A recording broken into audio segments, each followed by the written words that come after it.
Hello friends, welcome back. स्वागत है आपका आज के हमारे इंटरनेशनल रिलेशंस के टॉपिक जो है चाइना का बीआरआई इनिशिएटिव। बीआरआई का मतलब है belt and road initiative, one belt one road initiative.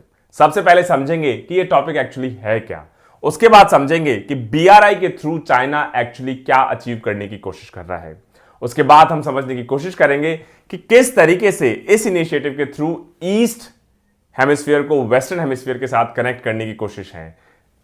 पुराना सिल्क रूट क्या है, कौन कौन से कंट्रीज इसमें कनेक्टेड होंगे, और साथ ही साथ सबसे इंपॉर्टेंट टॉपिक ऑफ डिस्कशन आज होगा कि ये जो बीआरआई इनिशिएटिव है जिसको चाइना एक इकोनॉमिक इनिशिएटिव की तरह पोर्ट्रे कर रहा है, सच्चाई शायद ये है कि ये इकोनॉमिक के बजाय strategic, defence related, national security और इन सब के कारण जो कंट्रीज इस इनिशिएटिव में पार्टिसिपेट कर रहे हैं, बहुत सारे वो कंट्रीज अब एक डेट ट्रैप में फंसते जा रहे हैं, कर्ज में डूबते जा रहे हैं। और कई कंट्रीज की ऐसी सिचुएशन हो गई है कि जो उन्होंने चाइना से लोन लिया इस इनिशिएटिव के अंडर, उसको रीपे करने की पोजीशन में अब नहीं है दोस्तों।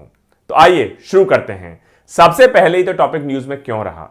29 सितंबर को एक research lab college of William and Mary जो वर्जीनिया में लोकेटेड है, जिसका नाम है 8 डेटा, इन्होंने 4 साल की मेजर रिसर्च करके बहुत interesting fact based, statistics based information publish की है। इन्होंने कहा कि जो बेल्ट एंड रोड इनिशिएटिव है, इसमें रफली 13,427 चाइनीज डेवलपमेंटल प्रोजेक्ट्स हैं। मतलब 13,500 से भी ज्यादा प्रोजेक्ट चाइना अलग अलग कंट्रीज में इनिशिएटिव के अंडर बेसिकली अंडरटेक कर रहा है। और ये पूरा initiative has taken the world by storm. मतलब एवरीबडी सरप्राइज कि कोई कंट्री इतने मैसिव स्केल पर ईस्टर्न हेमिस्फीयर से लेके सेंट्रल एशिया से लेके बेसिकली वेस्टर्न वर्ल्ड तक अलग अलग इनिशिएटिव्स को और खुद का पैसा उसमें लगा रहा है। लेकिन एज पीपल से nothing comes for free, there are no free lunches in the world. मतलब हर चीज के पीछे कोई ना कोई छुपा हुआ एजेंडा होता ही है दोस्तों। इस इनिशिएटिव के तहत ऐसा लगता है कि रफली 165 जो कंट्रीज हैं वो चाइना को रफली $385 बिलियन का बेसिकली लोन के कर्जदार हैं। इस डेट ट्रैप में वो फंस चुके हैं। 4 साल की ये रिसर्च है और जिसमें क्लियरली बेसिकली निकल कर आता है कि किस तरीके से चाइना ने, चाइनीज ने इस बेल्ट एंड रोड इनिशिएटिव को स्ट्रेटेजिकली प्ले किया है, ऐसे कंट्रीज में इन्वेस्ट किया है जिनकी पहले से इकोनॉमिक कंडीशन शायद बहुत ज्यादा सही ना हो, और इस वजह से उनके लिए एक अट्रैक्टिव ऑप्शन की तरह उनको ऑफर किया है। एक बार जिस कंट्री ने इस ऑफर को एक्सेप्ट कर लिया, उसके बाद किसी ना किसी कारण से वो इस डेट ट्रैप में फंसता ही चला गया। और कुछ कंट्रीज की आज हम एग्जांपल्स के साथ बात करेंगे जिसमें क्लियर हो जाता है कि कई कंट्रीज में ऐसी पोजीशन हो गई है कि इस कर्ज को, इस डेट को वापस नहीं चुका पाते, जिसकी वजह से जो एसेट्स क्रिएट होते हैं, उनके प्राइम एसेट्स होते हैं, उनको चाइना को उनको देना पड़ जाता है दोस्तों। सबसे पहले समझें कि जो बीआरआई इनिशिएटिव है, बेल्ट एंड रोड इनिशिएटिव है या one belt one road initiative है, एक्चुअली है क्या, किसने शुरू किया। बीआरआई इनिशिएटिव स्टार्ट किया 2013 में by the current president Xi Jinping. और इस इनिशिएटिव के थ्रू चाइना का एस्पिरेशन है कि हम चाइना से लगभग 100 कंट्रीज को बेसिकली कनेक्ट करेंगे।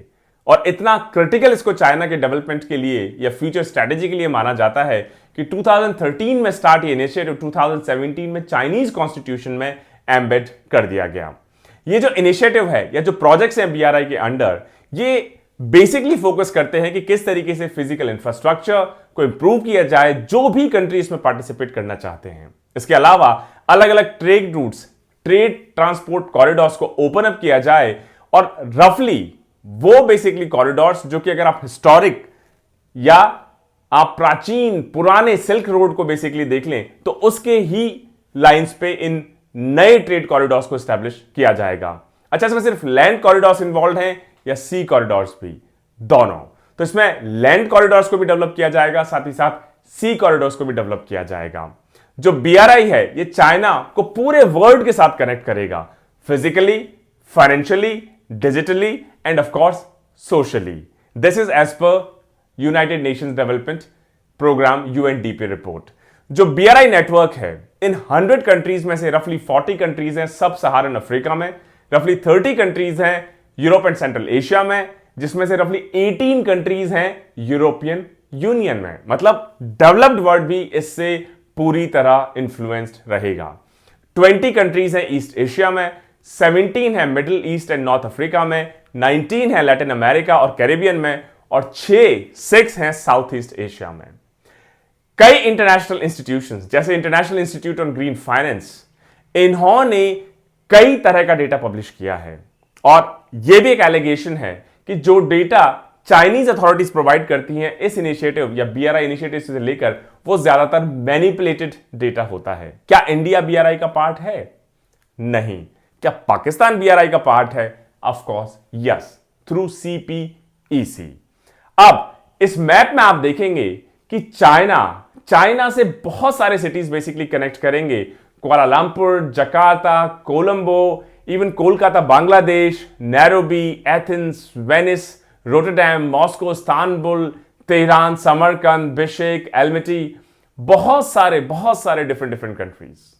इसमें अगर आप देखेंगे तो इसमें बहुत सारे सी रूट्स कवर्ड हैं, और साथ ही साथ जो ओल्ड सिल्क रूट हुआ करता था उसकी तर्ज पर इसमें लैंड रूट भी पूरा आप ईस्टर्न हेमिस्फीयर से लेके वेस्टर्न हेमिस्फीयर तक देख सकते हैं दोस्तों।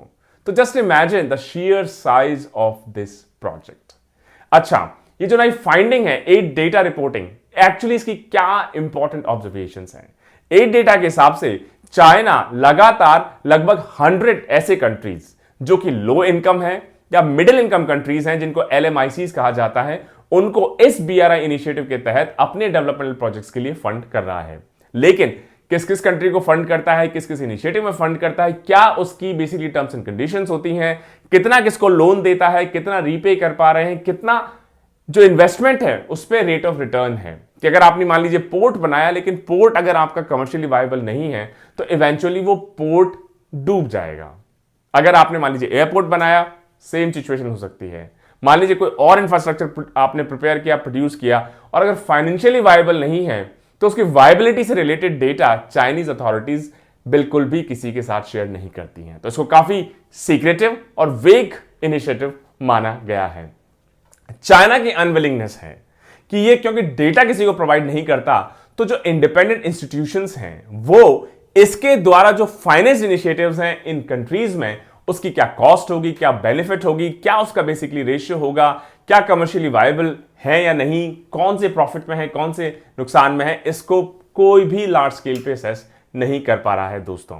इनफैक्ट जो BRI कंट्रीज हैं जिनमें चाइना ने BRI इनिशिएटिव के तहत पैसा इन्वेस्ट किया है, लोन दिया है, जो कि low income and middle income countries है, 100 से भी ज्यादा, उनको कई बार खुद को नहीं पता कि कितना लोन किस प्रोजेक्ट में, किस कंपनी या किस एंटिटी के थ्रू चाइनीज पंप कर रहे हैं उनके इकोनॉमी में। और जब वो लोन धीरे धीरे बढ़ जाता है, उसके बाद जब इतना बड़ा बिल उनको थमा दिया जाता है, तो कई बार ऐसा होता है कि वो इस कंडीशन में होते हैं कि वो उस शायद बिल को पे ही ना कर पाए।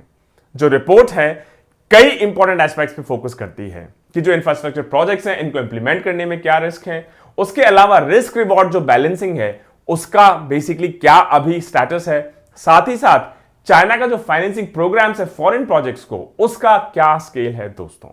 चलिए एक एक करके समझते हैं कि क्या इंपॉर्टेंट फाइंडिंग्स हैं। पहला, रिपोर्ट कहती है कि जो 42 कंट्रीज हैं, 100 कंट्रीज में से उनका जो पब्लिक डेट एक्सपोजर है चाइना को, मतलब उनका जो कर्जा है चाइनीज लोन की वजह से, वो खुद की जीडीपी का 10% से भी ज्यादा है, विच इज क्वाइट अलार्मिंग।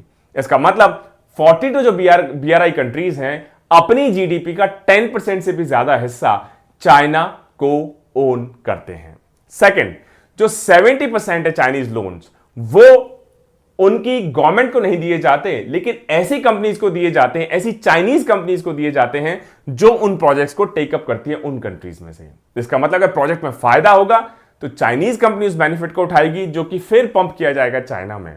अगर नुकसान होगा तो उसका भी वहां की जो गवर्नमेंट है उसको क्लियर पिक्चर नहीं मिल पाता, जिस वजह से वो लगातार इस डेट ट्रैप में या कर्जे में फंसते चले जाते हैं।